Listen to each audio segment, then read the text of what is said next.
Hey everyone, Diavolo here, and in today's video, we will be going over one of the very best characters and one of the few people Takemichi can tell absolutely anything about at any moment without being afraid of any kind of repercussions. This here is no one other than the Vice President of the insanely durable First Division under Hanagaki, our best boy, Chifuyu Matsuno. I absolutely love Chifuyu, and I definitely think his character throughout the story has been written almost perfectly. Honestly, him and Takemichi have some of the greatest moments I've ever read in manga, so I can't wait to get into this video today. But just before we do, make sure you all hit that subscribe button and also be sure to leave a like if you do enjoy my content, as it really helps out with that silly YouTube algorithm. Plus, I've also got a Discord if you guys are interested and want to recommend me something to read for in the up and coming future, or just a possible video idea that I could put out to you guys later on, as it all really just helps out. But anyway, enough of that, let's get into the best supporting character in the entire Tokyo Revengers story. P.S. I'm sorry Baji, I didn't mean it.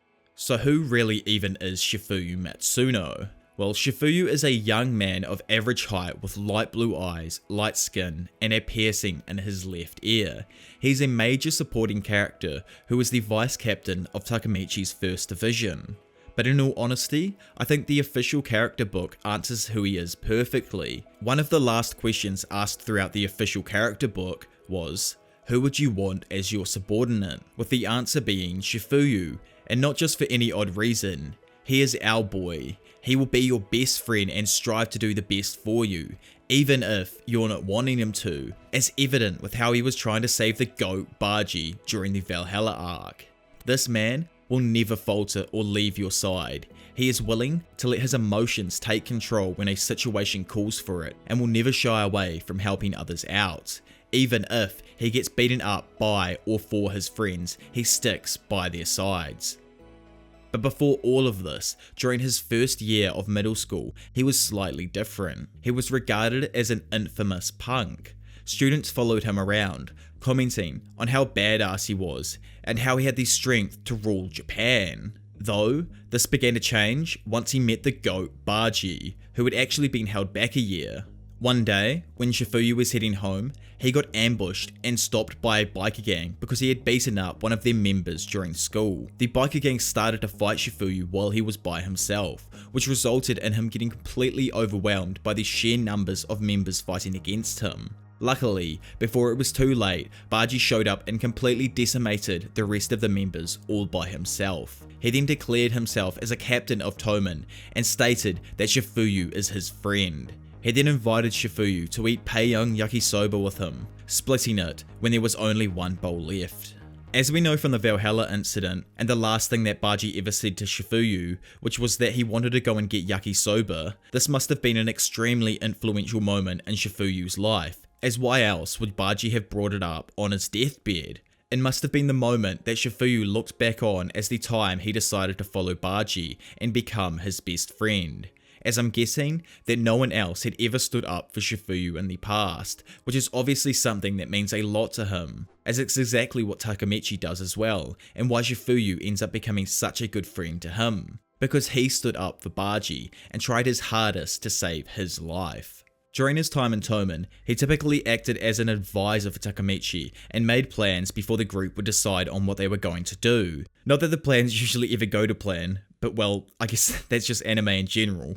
He is usually super composed under high pressure situations that might even cost him his life. Though he acts knowledgeable and level-headed, he is naive at times and doesn't always plan things meticulously, which has led to unfortunate consequences at times, like with how he ended up in a weird roleplay situation with Kisaki and Hanma, getting tied up and left in a room, all the while Takemichi was left to pretty much face down the monster Taiju alone. Takemichi also trusts our boy so much that he even let slip that he was actually able to time travel back and forth 12 years to the day, along with his experiences up until that point, which is something that not a single character other than Naoto up until that point in the story actually knew.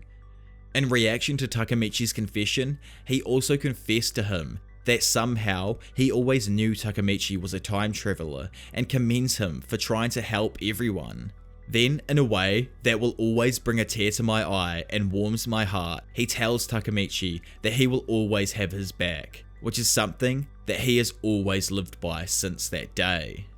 When it comes to Chifuyu's strength and fighting skills, it's never said if he specifically knows any kind of techniques, but even as a middle schooler he was strong enough to run his entire school, beating up the older students with ease. As the series progresses, his strength never seems to drop as well. He is always a formidable fighter who will usually take on a few fodder delinquents at once and even fight against the leaders of other divisions and other gangs. Though he is not among the strongest fighters in the series, his fighting prowess is not to be underestimated. So, a little bit of a shorter video today, but that brings us to really the end of what we know about Chifuyu Matsuno. And even though he doesn't really play a huge part until partway through the Valhalla arc, from that point onwards, he was a key member of the story who you would constantly want to see more of.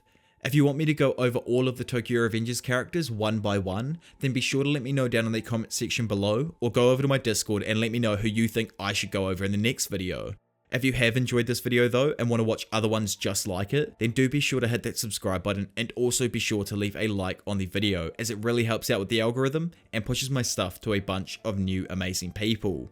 But anyway, enough of that. For now, it's been your professional degenerate, Diavolo, and I will see you all in a bit. Bye.